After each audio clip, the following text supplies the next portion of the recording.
Saturday morning, a tanker gets hit by an unidentified projectile in the Strait of Hormuz. 48 hours later, the President of the United States announces he's calling off planned strikes on Iran because, in his words, the two sides have agreed on the parameters of a deal. If that sounds familiar, it should. This exact sequence, attack, panic, sudden announcement of peace, has played out more than a dozen times since this war started in February 2026. Prices spike, prices fall. Repeat.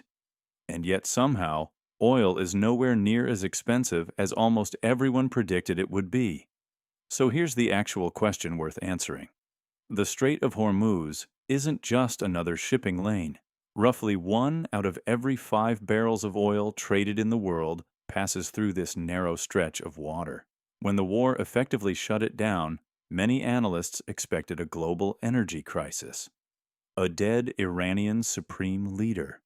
Tankers getting hit as recently as this week. So why hasn't oil gone completely off the rails? Turns out there isn't one answer. There are at least 4, and they're all quietly working at the same time. February 28th. The war starts. Brent jumps from around $70 to over $100 in under 2 weeks. By late April, it briefly tops $120 a barrel. Iran says the world should get ready for $200 oil. Reason 1. The world had more spare oil sitting around than the headlines let on. Remember, this wasn't a minor disruption. Around 20% of global oil trade normally moves through the Strait of Hormuz. Losing that route overnight is like closing one of the world's busiest highways with no warning. When the strait effectively shut, producing countries did what you'd do if your main road got blocked. They used the side roads. Saudi Arabia has a pipeline that skips the strait entirely, running oil straight across the desert to the Red Sea. The UAE has a smaller one doing the same thing to a port called Fujairah. Together, those two pipelines picked up several million extra barrels a day, nowhere near enough to replace the strait completely, but enough to take the edge off. On top of that, more than 30 countries did something they'd only done 5 times before in 50 years. They opened their emergency oil reserves together, releasing 400 million barrels onto the market. The United States alone released more oil from its emergency stockpile than in any previous release in its history. One energy strategist called it a small bandage on a large wound, and he wasn't wrong. It's only a few days of global demand, but a few days, at exactly the moment of maximum panic, was enough to stop markets from pricing in a complete catastrophe. Reason 2. This one's less about the war and more about timing. The world's biggest oil buyer was already buying less. China imports more crude than any other country on Earth, but in the first half of this year alone, electric vehicles in China displaced an estimated 1.4 million barrels of oil demand every single day. That's not a typo. In June, electric and plug-in hybrid cars made up 63% of all new car sales in China. Just 2 years ago, it was only a third. Think about that for a second. Right as a war threatened to choke off a fifth of the world's oil trade, the world's largest source of oil demand growth was quietly shrinking. Not because of the war, but because millions of ordinary Chinese drivers had already stopped needing gasoline.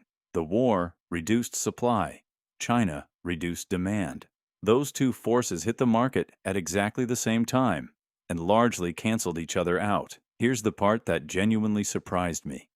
Even at the height of the naval blockade, when Iran physically couldn't move oil through its own waters, Iran was still exporting more than 1 million barrels of oil every single day to China. The sanctions regime that was supposed to strangle Iran's oil trade never completely stopped it. It simply made it more expensive and much more secretive. So put it all together. Bypass pipelines, record emergency reserve releases, a shrinking Chinese appetite for oil, and Iranian oil that never completely stopped flowing. That's why $200 oil never happened. But, and this part matters, none of that means the crisis is over.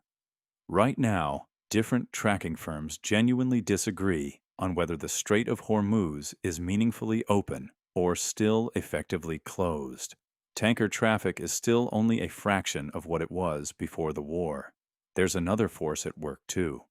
Economists who studied more than 200 elections across 50 democracies found that a 1% spike in oil prices in the year before an election can reduce an incumbent government's chances of re-election by almost 6 percentage points. Every government involved in this conflict has a reason to announce good news, whether or not the news is actually good. Which brings us back to Saturday. Another tanker gets hit. Another deal gets announced just 48 hours later. The pattern that opened this video isn't a coincidence. Real supply buffers are doing the physical work. A constant stream of diplomatic announcements is doing the psychological work of keeping traders from panicking. The world lost easy access to a route that normally carries around 20% of global oil trade. Instead of collapsing, the market absorbed the shock through emergency reserves, alternative pipelines, weaker demand, and oil that never completely stopped flowing. Oil didn't avoid a crisis. It's been living inside a slow-motion one. 4 different forces have simply kept that crisis from becoming much worse. If you want to get more such content, make sure you're subscribed, and I'll see you in the next one.